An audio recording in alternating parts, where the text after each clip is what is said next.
Atlanta News First Plus starts now. A man is in emergency surgery after a shooting overnight in southeast Atlanta. Now police are asking witnesses to come forward. Thank you for joining us here on Atlanta News First Plus. I am Maria Moreau, and this is Catch Up Quick, where we catch you up on the stories we're following in and around Metro Atlanta. We're going to start things with Atlanta News First Don Shipman, who is with the First Alert breaking news tracker outside of Grady Memorial Hospital with what police are saying. Investigators don't know his condition. That's something we're going to watch for throughout the morning here. What I do know is where this shooting happened. It happened in the 900 block of Constitution Road at Constitution Apartments. And you can take a look and you can see that investigation. You can see that patient being put into that ambulance as well. A caller dialed 911 right around midnight reporting a person shot. When officers arrived, they found a man in his 40s suffering from a gunshot wound. Crime scene investigators worked throughout the overnight, collecting evidence from that crime scene, questioning witnesses. Police say they need more witnesses to come forward. Officers are combing the area and searching for witnesses to try to determine exactly what transpired to lead up to the shooting. So far, police have not outlined a motive in this case. They also have not publicly identified a suspect. And so far, no arrests have been announced. If you have any information, you're being asked to contact police. We're outside Grady Memorial Hospital. Don Shipman, Atlanta News First. All right, thanks, Don, for that report. I want to take things over to an update from last week. A 48-year-old unhoused man who was critically injured after being shot outside of a Brookhaven Kroger. He's died. Police identified the victim as Tony Matthews. They said Matthews was sleeping outside when all of this happened. Investigators believing the shooting was part of last week's deadly spree across DeKalb County that took place in just a matter of hours. Ola Ulukitan Abel is accused of killing two other women that day, including a Department of Homeland Security employee who was allegedly stabbed and shot while walking her dog. Now, a second suspect has been named in the shootings as well. Damon Yarns is facing federal gun charges for allegedly buying the 9mm firearm and then giving it to Abel. Now, I want to show you, this is Abel, who again is accused of killing multiple people during a shooting spree in DeKalb County. He remains in custody right now. He waived his first appearance last week to appear in court. We did hear from a public defender who spoke to a judge on his behalf. We're going to stay on top of this story as well. But again, our hearts going out to Tony Matthews and the other victims in this deadly incident. And if you are a Georgia voter, I want you to take a look at your screen. Today is the last day to register to vote in Georgia. That is if you want to have a say in the May primaries. Polls open for early voting next Monday on April 27th, and primary election day is Tuesday, May 19th. So this is your shot to decide who you want to represent your party. There's several key races, including U.S. Senate, congressional seats, Secretary of State, and of course, the governor of Georgia.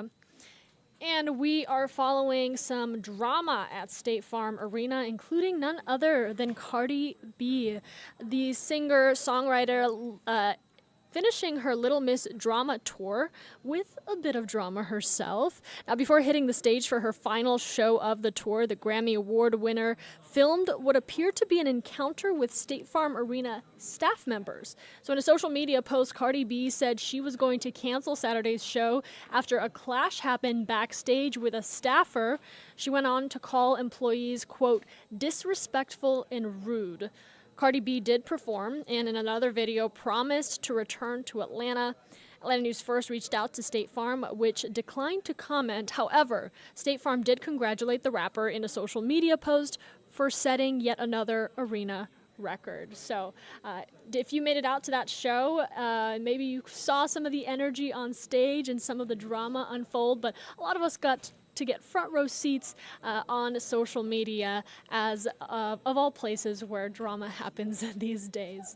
All right, I want to talk about this weekend. I hope for those of you that were experiencing this powerful weather, this cold front we saw, were staying indoors and making the most of it. Well, This weekend posed significant challenges for first responders. One family apparently waking up with no home and dozens more experiencing significant losses of power. Firefighters working through the night across the city. Things looking much better here on Monday, but take a look at what Mother Nature left behind. Just before 4 in the morning, the wind did this. Smoke and flames tore through a home on Herring Road in southwest Atlanta. Firefighters say the wind made it nearly impossible to get under control. By the time they did, the house was gone.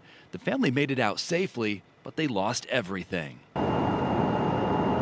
And that wasn't the only fire. Across town on Fraser Street in southeast Atlanta, another home burning.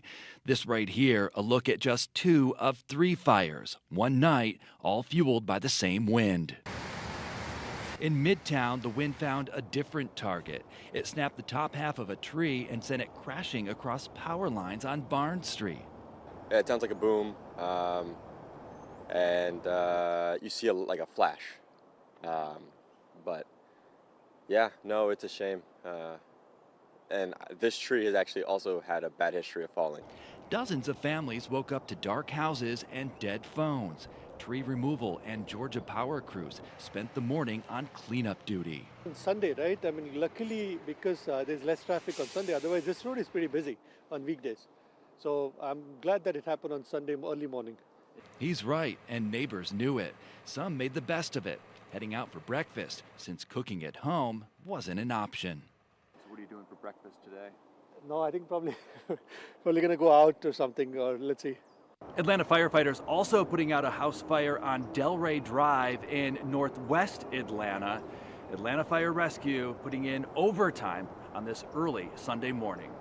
In Midtown, Don Shipman, Atlanta News First. Yeah, you never know how powerful Mother Nature can be until you're experiencing it yourself in this capacity. And I gotta say, when I stepped outside, it was a little chilly, at least for my taste. And I'm personally curious what the work week looks like. So I'm gonna bring in First Alert meteorologist Isaac Williams here with me with a look at your First Alert forecast. And Isaac, the people wanna know, what is the week looking like? Yeah, Maria, we had a bit of a surprise if you weren't keeping up with the First Alert forecast this morning. When you stepped out this morning, it was cold. In fact, it was the coldest that it has been in about a month or so this morning, where temperatures, for the most part, were in the 30s across most of North Georgia. We had Blairsville this morning when we were on the air get to freezing. So we didn't get to freezing in the city of Atlanta, of course, but still it was a substantial swing from what we were seeing in recent days. 90 degrees was what we got to on Friday, which was the earliest we've ever done that. So on First Alert radar this morning, tracking some rain out in Texas. That's not coming here. We have this high pressure system over Mississippi and Alabama that will be protecting us once again from rain. So throughout the southeast, throughout the work week, we are expecting things to stay fairly dry. We are in once again an elevated fire risk today. This is across north and northeast Georgia, and then over south Georgia, we're considered in an elevated risk for fire spread once again. And as we look at relative humidity into the afternoon, the air is bone dry. We have these numbers down in the 15 to 25% range, which again is very favorable for fire spread if one was to start. So between the dry air, the dry ground, we're looking at the possibility of a little bit of a breeze through the day today as well, and that's going to bring, again, enhanced fire potential. The good news is that from April 26th to the 30th, so as we kind of look ahead to that 7 to 10 day time frame and range, we're looking at above average rain chances settling in. We love to see green on this map, and it does look like that we will finally get to see some wet weather kind of close us out of the month of April, because right now we are actually still on track to have the driest April on record. As it stands on this April the 20th. But the good news, again, is that we're looking ahead to potentially some climbing rain chances that will start this weekend, but carry over into next week. The rest of this afternoon looks nice and sunny with highs getting into the mid-70s. After, again, that chilly to cold start this morning, we're in for a really nice afternoon with a high of around 75. Tonight, we're going to be back in the 40s to low 50s. Blairsville mountains may sneak into the upper 30s, but we won't see widespread 30s. We're not going to see freezing temps in the mountains, I don't think. So we're looking at a steady warm up for the rest of the week. This is what I'll call very comfortable. This is very close to normal for mid to late April as well. Some spotty rain out there on Saturday. Does look like maybe Sunday may hold the better chance at some rain and possible brief storms. Right now, we're not seeing enough model consistency or anything like that to give us concern of a washout or a first alert weather day or anything like that, but rain is back in the forecast at least, and we have about a 30 to maybe 40% chance at some showers and maybe a brief storm on Saturday and Sunday. Before we get to the Super 7 day, we have just an update on the rain stats for you. Again, just over a tenth of an inch of rain in the bucket at Atlanta's airport. Just under 10 inches of rain for the year, which now means we are in a pretty big deficit, minus 6.39 inches of rain. That's how much we're in the deficit. We need even more than that to actually climb us out of this extreme drought that most of North Georgia continues to sit in. Here's the 7 day. We've got highs in the mid to upper 70s today and tomorrow. The 80s are back on Wednesday. I'm not seeing any 90-degree potential, but it does look like that Friday will probably be the warmest day at 85. And then for the weekend, some spotty rain on Saturday and maybe a brief storm on Sunday with highs get closer to the 80-degree mark. Low 80s on Saturday, upper 70s on Sunday. And overnight lows, again, after tonight in the 40s to low 50s, we'll be seeing those warm up as well through the rest of the week. And overall, a decent work week other than the fire danger and the continued dry weather. Should be nice to do any errands that you may need to do throughout the week, but we will be watching that weekend. We'll keep you posted here on ANF Plus and inside the First Alert weather app for the latest on the forecast here. But going forward, that's what we'll be watching is those weekend rain chances, and we'll keep you posted inside the First Alert weather app if anything changes. Right here on Atlanta News First Plus, we will be right back, and after the short break here, we're going to talk more about how the city of Atlanta is prepping for the upcoming World Cup.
Welcome back to Atlanta News First Plus as we continue to follow the stories making headlines in and around Metro Atlanta. And I want to talk about this one. Atlanta City Council this week looking to do its own crackdown on immigration, customs, and enforcement facilities and operations. Specifically, they're looking at 2 resolutions surrounding World Cup preparations. Atlanta News First, Alani Latang is outside of City Hall with the opinions from the people on all of this.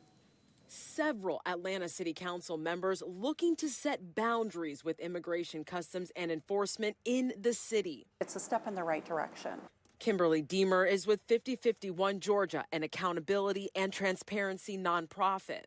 I'm standing up and speaking up for those who cannot speak for themselves. The council is looking to act on 2 resolutions. 1, to express opposition to large immigration detention facilities within the city, referencing similar voted oppositions from cities across the country, including the city of South Fulton and Oakwood in Hall County. And 2, the council wants to establish policies for Atlanta police officers to document federal immigration activities in the city when APD is present, including preserving body camera footage. The city citing reasons of transparency and building community trust. Transparency lends itself to credibility, and credibility is the forward momentum necessary for accountability. And without accountability, then nothing matters when it comes to law enforcement. Local law enforcement officers always have a challenge when they are doing something other than law enforcement. Arif Halaby is a former Los Angeles police officer, police academy trainer, now law enforcement analyst. He says it's easier for all officers to stay in their own lane. Adding police documenting ICE could create confusion, even mistrust. I think that's scary.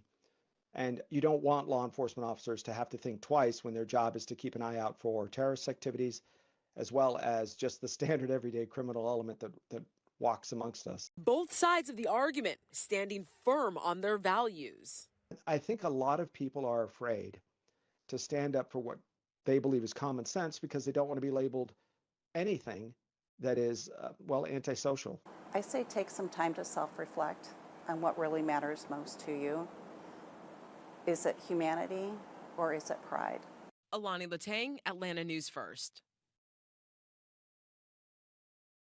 All right, thanks, Alani. And, as we talk about World Cup preparations, there is a lot being discussed. And this morning, about a little over an hour ago, a coalition of leaders, workers, and advocates outlined their concerns about these 2 resolutions. So we heard from Councilmember Kelsea Bond, firefighters, union representatives, public safety experts, and organizations like Fair ATL and PAD, along with housing and immigration rights organizations. A lot of folks coming together on the steps of Atlanta City Hall to voice their concerns about public safety, labor conditions, housing, and immigration ahead of those scheduled meetings. We have the full news conference for you on atlantanewsfirst.com, but I want to play a portion of it just so you can see the conversation that is taking headlines today. Thank you all for being here today. April 20th, also known as 420. It's not just another city council meeting, and this is not just a gathering of stoners. No, seriously, it's a test. Today is a test of whether Atlanta is really ready for the World Cup or whether we are about to repeat the same mistakes that were made in 1996. Because right now, if we're being honest, Atlanta is not ready. Just in the past few weeks, we have seen high-profile shootings that have resulted in the deaths of teenagers in Piedmont Park and mothers on the side of the freeway. We've seen tragedies that have shaken families, including the shooting of a pregnant woman. We've seen violence that reminds us that public safety is not abstract, it is personal, and it is urgent, and it requires real solutions. And yet, too often, the response is more of the same. More policing, more enforcement, and more of the status quo. But I need to be abundantly clear this morning. We cannot arrest our way to public safety. And if all you have is police, then everything starts to look like a policing problem. And that's not a public safety strategy. That's a failure of imagination. Because real public safety, the kind that will make this city ready for global events like the World Cup, require a full-service public safety system. It requires firefighters who have a contract, who are properly staffed and supported by this administration. It requires community responders, like Policing Alternatives diversion initiatives, who can respond to mental health crises and connect people to care instead of an overcrowded, federally monitored jail. It requires violence interrupters who can prevent shootings before they happen, not merely respond to them after the fact. It requires housing, because you cannot have public safety if people do not have a place to live. And it requires making sure that Atlanta is a welcoming city, not just to those who are coming to attend the World Cup, but to all of the immigrant families who are living here right now under the fear of detention or deportation. That's what it means to be ready when we have company coming over. Because the truth is, large-scale events like the World Cup are a stress test for this city. They are a test on whether our systems are working or whether they will break. And right now, we are seeing major cracks. We are seeing a 911 system that is overwhelmed without a proper 311 support. We are seeing a diversion services system that is not being fully utilized. And we are seeing community-based programs that are ready to help, but they are not being fully integrated and fully supported financially in this city's plans. And we see the early warning signs of what can happen if we do not change course immediately. We have seen this before. And in 1996, the city responded to a global moment with over-policing, building one of the first Olympic facilities as a jail, and continued underinvestment that resulted in the sweeping up of the poor, unsheltered residents, and communities that needed support, not punishment. Some 30 years later, we cannot afford to repeat that history. But if we don't plan to do something different, we absolutely will. So today, we are here to say something very simple. If Atlanta is not investing in its people, if it is not supporting its public safety responders, then it is not ready for the World Cup. If Atlanta is not supporting firefighters with a fair contract, this city is not ready. If Atlanta is not investing in diversion, housing, and community-based safety, we are not ready for the World Cup. And if Atlanta, the city council, and the mayor is relying on the same systems that are already failing our people today, then we are not just unprepared, we are putting everyone at risk. That's why you see such a broad coalition gathered here today, because this is not one issue. This is about whether we choose a different path and put people first. Again, my name is Devin Barrington Ward, and I'm a member of the Communities Over Cages ATL Coalition. And with that being said, I would like to turn it over to my friend, Councilmember Kelsea Bond, who has been leading on this vision of what a safer, more prepared Atlanta can look like.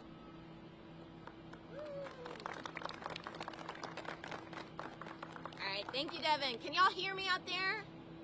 All right. Good morning, everyone. My name is Councilmember Kelsea Bond, representative of District 2. I'm joined here today by my friends from Fair ATL, Housing Justice League, the Firefighters Union, PAD, and so many other amazing community organizations. We're here today at City Hall to advocate for a fair World Cup this summer in Atlanta. This means more than words. We're demanding action.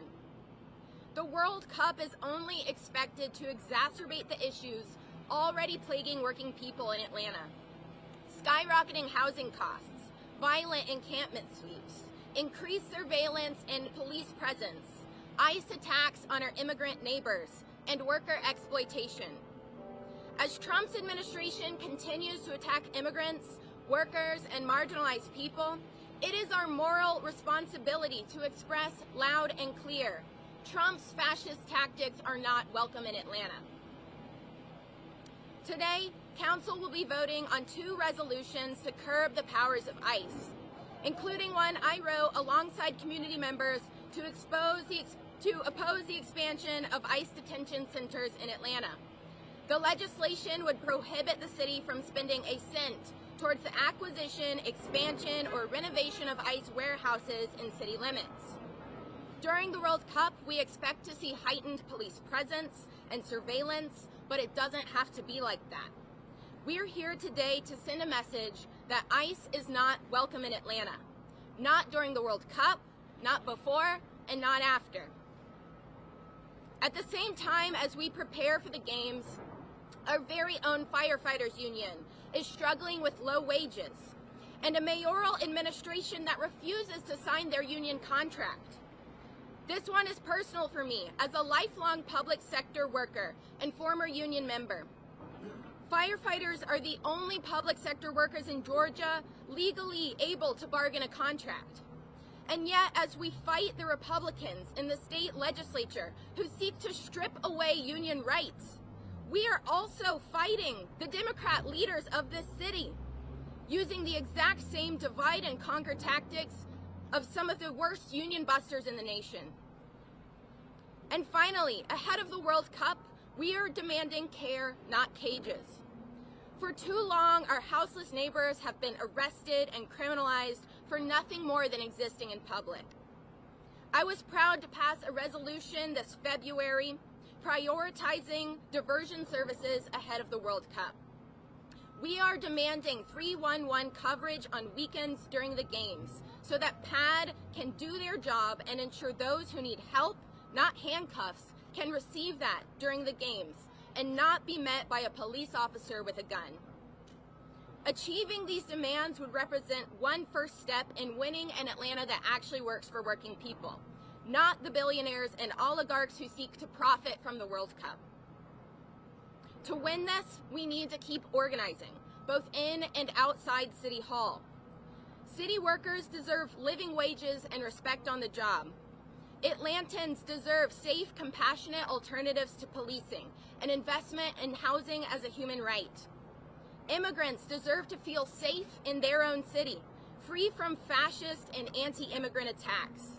Union rights, expand PAD, abolish ICE. And now it's my honor to pass the mic over to the president of the Atlanta Professional Firefighters Union, Nate Bailey.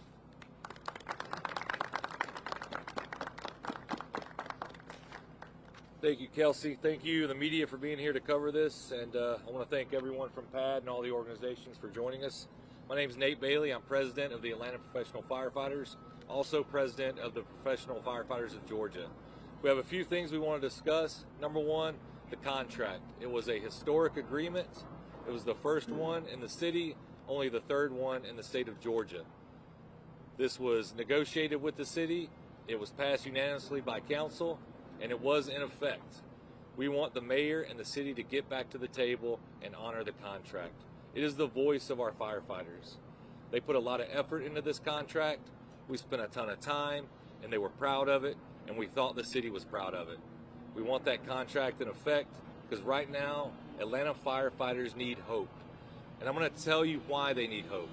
Atlanta firefighters have the lowest pay range in the Southeast. This morning when they came into work, 1/3 of all fire engines were out of service. Not 3, not 4, 9 engines were out of service this morning. They're dealing with a fleet that's decrepit, a department that's in disrepair. They don't have the equipment they need. And it's been very hard for a labor organization to overcome the propaganda that comes out of City Hall. They're very good at putting the spin on things. But if you call 911 or your family members and you're having a heart attack or you're trapped in a burning building, do you want that fire truck to be there in 4 minutes, 6 minutes, or 10 minutes? We already know the answer. Atlanta taxpayers, residents, and businesses, they pay a lot of taxes, and they want the services they expect. And that's what this contract was about. It's a voice for the firefighters to communicate and have that communication pathway. Also want to talk about the citizen fire deaths. They've skyrocketed over the past 5 years. You can't talk about progress and moving forward when more citizens are burning to death in their homes. We have the facts and we have the data. We want to be World Cup ready. Atlanta firefighters love this city. They love their job. They want the city to love them back. And that's competitive pay, that's having the equipment to do the job, and that's having a communication pathway. That communication pathway is the contract. When we surveyed our members in December, 48% are seeking employment elsewhere.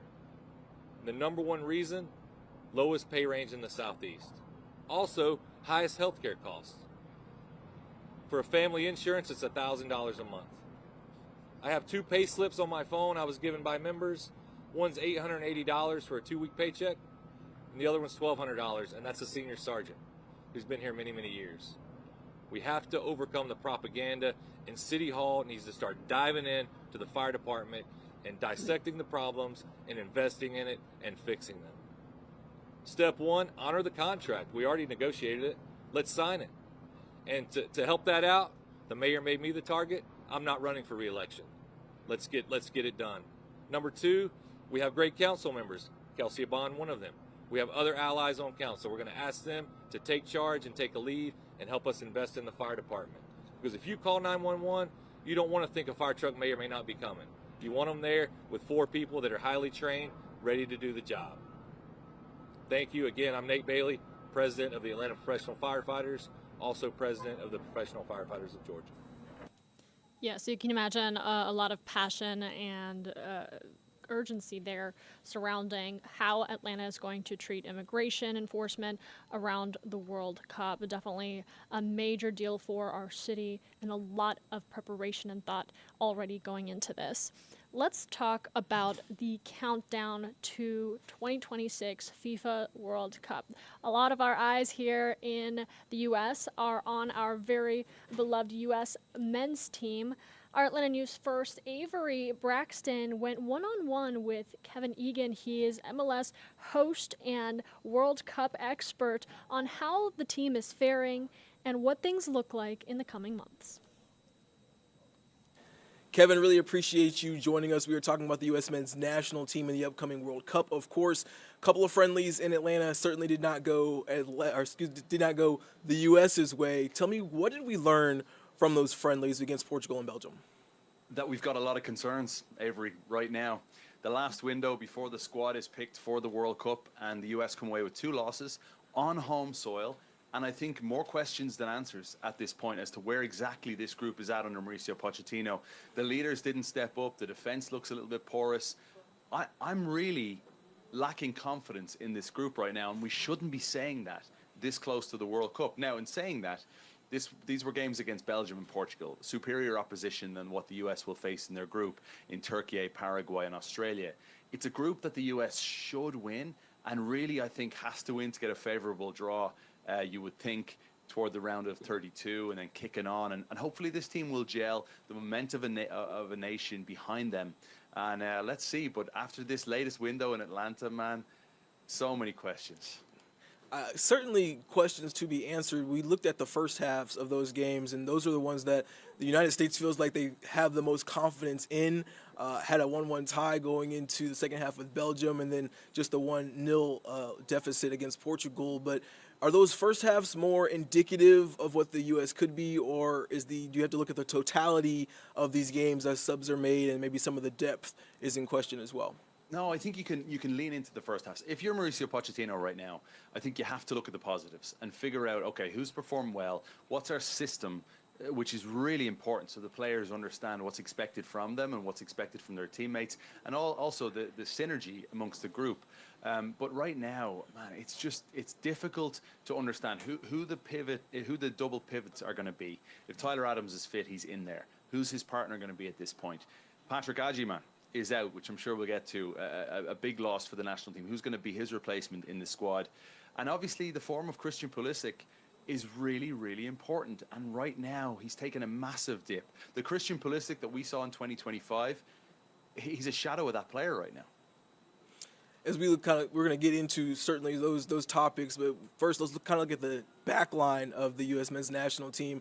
You give up 5 goals to Belgium, you give up 2 to Portugal. Seem like maybe some naivety in some of those moments. What do you think about the back line for the U.S. and should there be cause for more concern maybe than when we originally walked into these friendlies?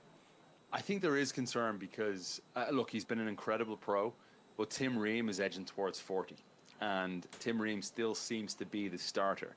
And what I'll say is, over the years, the US have had incredible leaders at the back. You go back to 1994, you know, and you go back to previous World Cups. Names pop off the list: the character of Alexi Lalas, the leadership and the reading of the game of Eddie Pope, you know, the leadership again of Carlos Bocanegra and his no-nonsense approach in games.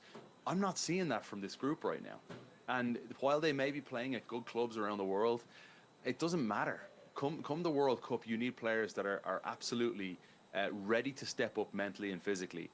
Tim Ream seems to be a starter for Mauricio Pochettino. If that's the case, you have to protect him at this age. He's a very good passer out of the back, but you have to protect him with pace.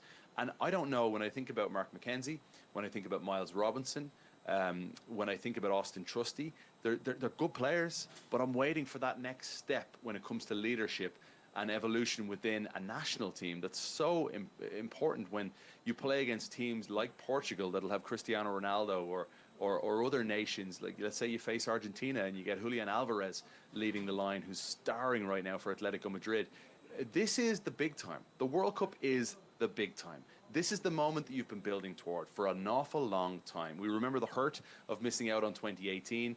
2022, I think, flattered to deceive. We were expecting a little bit more from this group. This is the moment that everyone's been talking about for so long, for the US to step up and do what the women have done on so many occasions. And that's deliver when the pressure, you know, is at fever pitch, when the cauldron of pressure is there for all to see and all to feel. And the US have not done it yet on the men's side. And the men need to make sure that they deliver for this fan base and really galvanize an entire nation that wants to get behind this group. If they start performing and Pulisic starts scoring goals and Balogun starts scoring goals up front, and all of a sudden there's a wave of momentum behind this group, who knows how far this team could go. But right now, if you poll any fan out there for the US men's national team, the concerns are major. They're not minor concerns right now. They're major concerns with the form and the confidence and the leadership within this group. Talking about the leadership, let's kind of go back to the front line. You mentioned some names, Balogun in there, Pulisic in there. Obviously, Patrick Agyemang, with a serious injury to his Achilles, won't be in form for the World Cup. Who kind of has to step up, and did it make it an easier decision maybe for Pochettino in terms of who's going to be on this World Cup roster going into the summertime? No, I don't think it's an easy decision at all for Mauricio Pochettino. Pochettino's a fan of Patrick Agyemang. You know, he's someone who offers something completely different. I covered him, you know, when he broke through from Crown Legacy, the second team at Charlotte, to play for Dean Smith in Charlotte, and he led the line brilliantly there. Gets that move to Derby, and he's a fan favourite at Derby, and I'm devastated for him. Absolutely devastated, because he's a real success story of a late bloomer in the game that's thriving right now. His Achilles goes, he's out for the World Cup. Now who steps up in this moment? Well, there's names, you know, Balogun's going to be the starter, but there's names like Haji Wright, Ricardo Pepi has been in tremendous form at PSV. You've also got players that are thrown into the mix here from afar. Maybe we're going to see a wild card pick. And I'm seeing on social media an awful lot of people starting to pump up Xavier Gozo right now, who plays with Real Salt Lake, who scored a great goal against Atlanta at the Benz recently. He's 18 years of age, he's a baller, but he's not an out-and-out striker. He can play there, but he's more of a winger, which, to be honest, the US don't have an awful lot of players of his profile. So I'm massively intrigued by this. I just think he'll go with the safe bet of having backups like Pepe and Haji Wright. You mentioned Tim Ream in that back line and how important he is, maybe from a leadership perspective, kind of having to protect him. Pulisic is the, you know, last name star, just the one name star of this team. And I'm wondering, from your perspective, what has to change with him, or what has changed with him, and can he correct it in time for the U.S. to make a run? Yeah, I think so much is obviously going to be made of Christian Pulisic. He's a player who broke onto the scene when he was, 16 or 17? 17, certainly, with the US men's national team. And he has been, they call him Captain America. He's been that guy, but he's never been that personality. He's scored big goals in games. He's been a great footballer. But off the field, even there's question marks around his body language after the loss against Portugal in his interview and things like that. He doesn't seem to have the dog in him that Clint Dempsey would have or Landon Donovan would have publicly. And that's okay. That just means that other players have to step in and help him in that regard. I'm looking at Weston McKennie and Tyler Adams and Tim Ream, for example, in terms of stepping into real leadership roles and you know, be that sort of big personality that this group is going to need in big moments when the bright lights are on them at the World Cup. It's about more than the football on the pitch.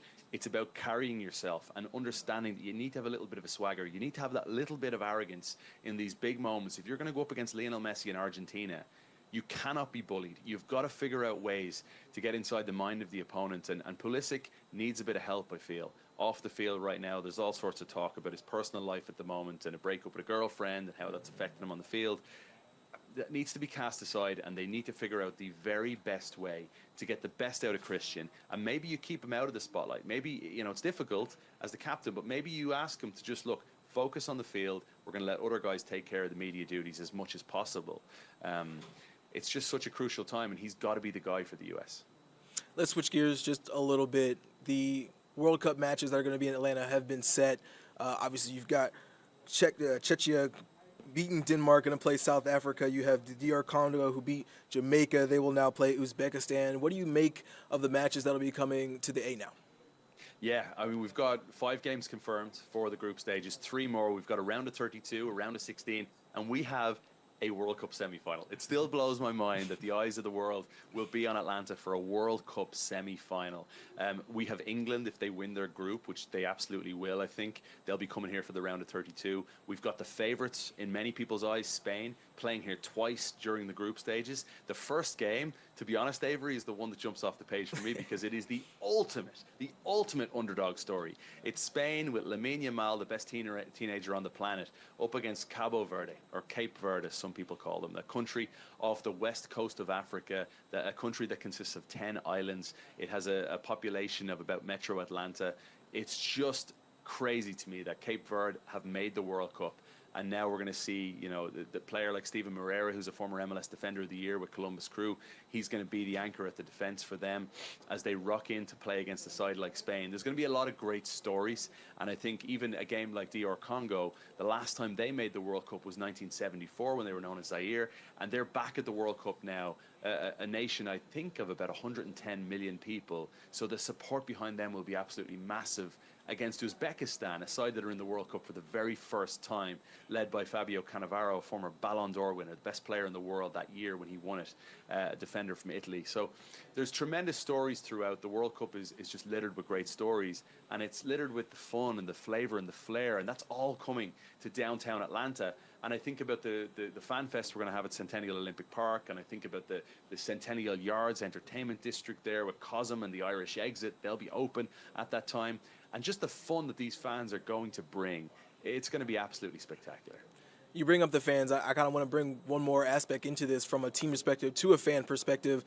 The ticket prices that have been the talk of conversation, especially on social media. People who think they've signed up for Category 1 tickets, paid for Category 1 tickets, then feeling like maybe they aren't getting Category 1 tickets. What's kind of been your opinion of some of that, and what have you seen and heard? Well, I was playing pickleball last night with a friend of mine who's left incredibly frustrated because he spent an awful lot of money on 3 Category 1 tickets that the ticket prices have now dropped significantly since he bought them. And it's just, the tickets have been a big issue throughout this World Cup that, you know, we're running out of time here. And I hope that fans of the game can afford to go to the World Cup when it's in our backyard. They're obviously going to be expensive. This is a premium tournament. This is the biggest tournament in the world. It's the biggest show on earth. So to go to a World Cup game is a big deal. It's just some of the ticket prices that we've seen are absolutely absurd and astronomical. Now, I will say, if you want to be part of the World Cup and you can't get maybe inside Mercedes-Benz Stadium, Centennial Olympic Park's Fan Fest is free. You can go and register online for that. Search Atlanta World Cup Fan Fest. You'll see the link right there.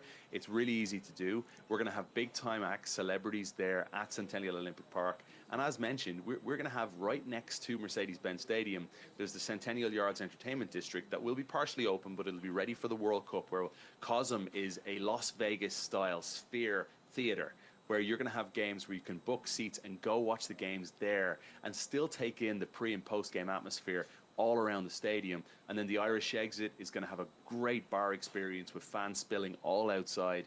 It's set up to be a huge success. And this is where, Avery, I'm massively proud of the city of Atlanta. The accessibility from the busiest airport in the world to MARTA downtown to the thousands of hotel rooms in the area. We're set up for success, unlike so many other World Cup host cities. And I think Atlanta's set to deliver on the world stage, which makes me so excited. Who better than an ambassador for the World Cup here in Atlanta to give you exactly what you can expect with the World Cup coming to the A here in just a couple of months. Kevin, we really appreciate your time, man. You have been fantastic for us, and we'll see you next time. Appreciate you. Thanks, Avery.